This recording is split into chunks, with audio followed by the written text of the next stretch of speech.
Good evening, ladies and gentlemen. It's been a while, and how we all doing? Hopefully really well, because the market has been booming. In the small cap land, the XEC, if we look at the daily chart, it's been pumping since April this year and gone on an absolute pump, 44% in the small cap index, which is the emerging markets. I forget what it is. I think it's like the ASX 2000 minus the top 500 or minus the top 1000 or something like that. And that's this index. I think the smallest capitalization is somewhere around maybe 250 mil in this basket of stocks. So we can see it's performing quite well compared to something like the XJO, which is, of course, ASX 200 index, so the very top of their end of the market. You can see since April, it's still been performing quite well, not as much as the smaller cap stocks, but that's fine. It's doing really well. There's a lot of price action going on, especially in commodities lately. So we can look at something like uranium, URA. Dropped about 5%, I believe, today. So from there to there, we got, about 5-ish%. Now, spot price didn't move too much. So the price action that we got from the uranium stocks today was a bit surprising, given that even spot didn't move too much. I mean, it's down 3.5% since a couple of days ago, but overnight, whatever, it's basically flat. So PDN was the interesting one for today in terms of the commodities, uranium, and we got the 1 minute chart here. And it just kind of puked from match. Now, I'm not a big fan of taking match lately. I'm still kind of figuring things out because liquidity's a bit so-so on the open. And it's a bit spready and gappy, and just across the board, I'm not a big fan of it. So, there was a little bit of a range. There was a short position worth taking, maybe a small one, whether it was on match, whether it was this little break. But the real range break, the real clear, obvious range break is this one here. So obviously, it comes down, bounces. It's a very clear range that's developed. It's sold off quite a bit. That's already 2.5% from top to bottom. But a range is a range. Breakdown, retest. And then from this point on, another 3% or so maximum. More like maybe 2.5 because it went sideways. 2.4 because it went sideways for the rest of the day once it bottomed out. So a really nice sort of range break, even if it was late in the day. We also have the QQQs, which is the tech index on the US market. So we zoom in, we can see a bit of a sell down. That is trading at negative 2%, which is, quite a bit. You look at these, these other days, they go for about 1%, 0.5%, 0.6%. Obviously, that was a big crazy day there, but a gap down into negative 2% is a very strong day for the Qs. And of course, MP1 being a tech stock, Megaport, had a big day as well. A little bit of an overreaction, maybe. I didn't see if there was any news. Nothing particularly interesting. But long story short, another range break. Now, this one was interesting because the opening range was, I think, like 2.5%. So from top to bottom, 2%. That's a huge range in the very first candle of the day. Like, it's huge. And then, of course, it sort of consolidates, or it tightens up a little bit rather, and breaks down. It's a very, very, very slow mover, this one. But it did break. There was a little bit of a range break, retest, hung around, got a bit sticky, eventually broke down in the end. So, massive day. I was not expecting this to go all the way down. I mean, 2 o'clock to 2:30 is usually sort of the bottoming out period for a stock that's been going down all day.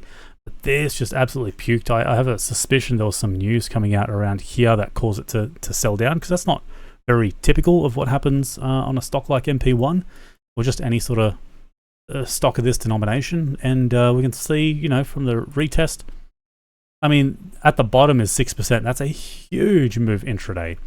But, realistically, probably around 4% from entry to bottom would be reasonable. And that's just typical range break scenario. So, I make it look and sound easy. Enter here, exit there. But range breaks don't always work, right? And I just want to sort of highlight this, that in this market, range breaks are very simple. Very, very, very simple. Very simple set of rules. For example, let's go through, let's break down some basics around range breaks that you might implement if you're interested in range breaks, right? And don't take this as fixed. Like, you can't apply this logic next year or the year after that. It's not going to work. This might work for now, but it might not work in the future because the markets change all the time. You can't keep using the one strategy forever. It just doesn't really work. So let's say the halfway point is... look, I'll draw it properly.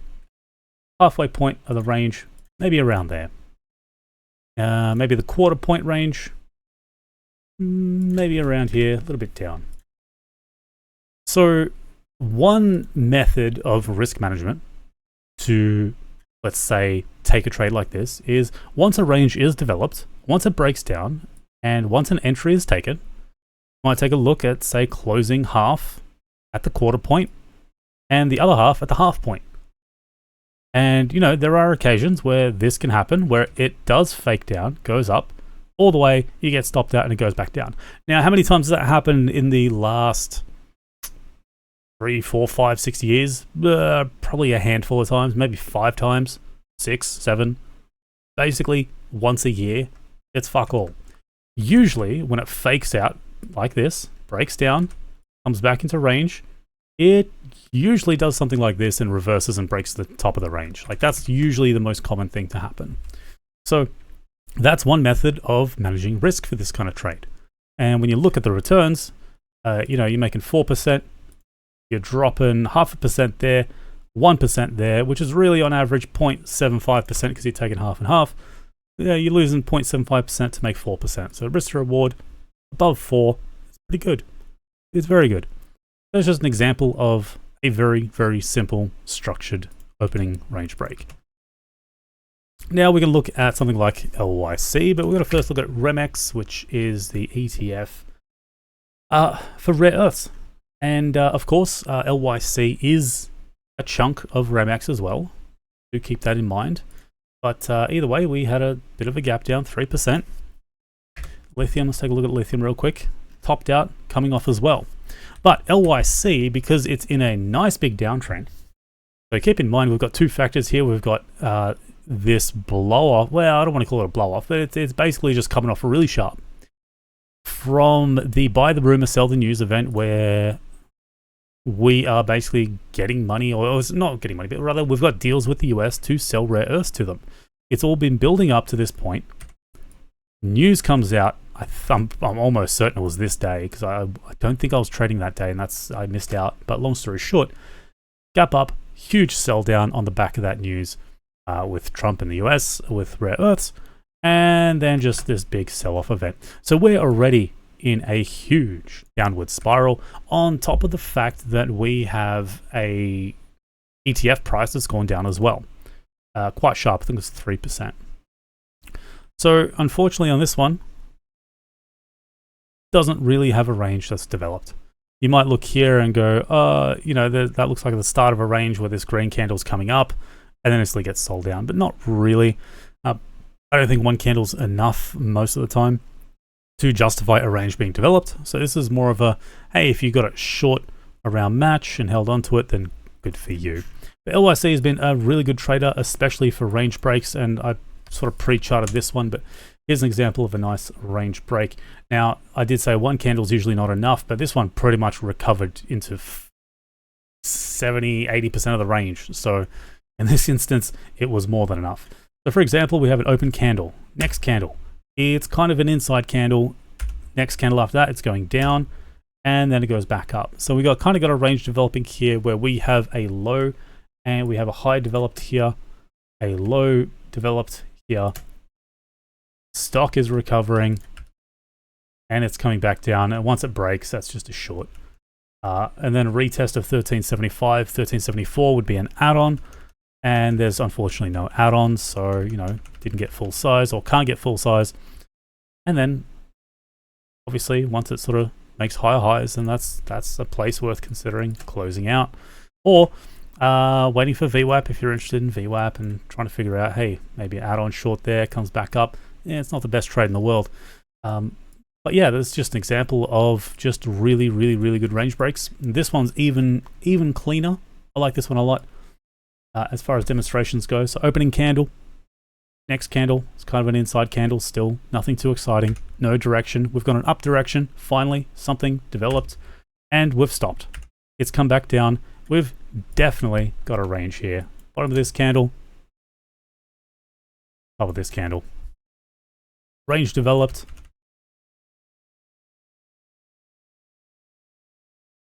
Range break. Comes back. Not much of a retest, but kind of lingers, I guess you could say, goes sideways, and then rallies. So nice clean test, and I've been noticing VWAP has not really been relevant. I actually haven't had VWAP turned on most of my trades, actually. I just don't care about VWAP these days. Not really relevant to what I do. You can see it sort of holds here and collapses. I mean, I'm not saying it doesn't have any respect. It's just, you know, once the stock started reversing, I'm probably just not going to take the trade for the rest of the day. If it comes back down to VWAP and lines up with a pivot, fantastic. That's a nice strong point to go hard on the long. But otherwise, it's yeah, not that exciting. I mean, we can go through LYC and have a look at how insignificant VWAP has been. Not to say it hasn't had some impact, but you're not exactly reversing off these levels, and kind of just breaks through and chills. And you know, VWAP, you can see just hasn't been doing anything of significance lately. So I just kind of don't have VWAP in my repertoire at the moment. And this is also a really nice range break trade as well. So top to bottom, and it respects it to the cent. The bottom, and again, sort of a real-time view of this one is opens, sort of go sideways, down, sideways, down, down. We've got a little bit of a reversal happening. Second candle confirms it hasn't gone straight down. So cool, we've got something here developed. That's definitely 100% a range at this point in time, like without question. And then it's just a matter of waiting for it to range break. Now, a lot of people, when they see this kind of stuff, what they'll do is try and short the top or along the bottom. That's retard level of trading. Honestly, that's pure retard level of trading. Very rarely is double bottom or double top a good trade. You know, sometimes you might find a situation where for 2 weeks it might happen, but generally speaking, it's not a good thing to just short here, because I know a lot of guys are interested in shorting the highs and buying the lows, but my strategy is shorting the lows for the day, right? I know that's counterintuitive to everything you've ever read online about buy low, sell high, or sell high, buy low. No, sell low, buy lower, buy high, sell higher. Like, it's just following trend and momentum, and opening range breaks are just a beautiful thing. Now, again, range breaks, you know, they work for now, but they might not work in a month or 2 or 3 or 4 or 5. One strategy is not enough to make a living on, at least I don't believe so. I've got plenty of strategies that I've remembered over the years, and I'm talking like, you know, from several years ago, way back, maybe even a decade now. And I remember these trades very well, and they performed very well for a very short period of time. I made half a Bitcoin to 5.5 Bitcoins in the period of, it was maybe 6 weeks, I'd say, around 2018, 2019. And the technique or the strategy that I used there has never worked since. It worked. I found something that worked, and I don't know how long it would have worked before, because I didn't really look back too far. I just noticed it in real time as it was happening. I noticed a certain number of trades was happening, and I saw the same pattern occurring, and I just took full advantage of it. And yeah, that's all. So same thing with range breaks. It's going to work for now. It probably won't work next month, and if it still does work, it's going to be different. Maybe it'll respect VWAP. Maybe it'll fake out to the downside, then rally, retest the highs, and then actually range break to the downside. Like, there's a whole variety of different ways this range break can change or simply not work at all. So I don't want you guys watching this thinking, hey, here's a profitable strategy, I'm just going to do this forever. It's like, no. That's not how trading works. So hopefully, guys, hopefully you guys are doing really well lately. It's a fantastic market, and I'll catch you guys hopefully next week, and I might record some live trades in the meantime, just for shits and giggles.